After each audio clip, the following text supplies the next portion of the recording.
So in this Moomoo tutorial video, I am going to be showing you guys how to buy alphabet stock, ticker symbol GOOG, here on Moomoo. So you open up Moomoo once that is done, go to the top right and press on the magnifying glass or the search icon.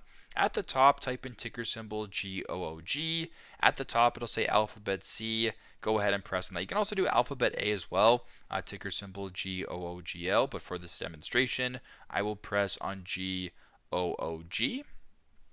Once that is done, go to the bottom left, press on trade, and then press on buy. Once you're here, you can change the session type, you can change the order type as well.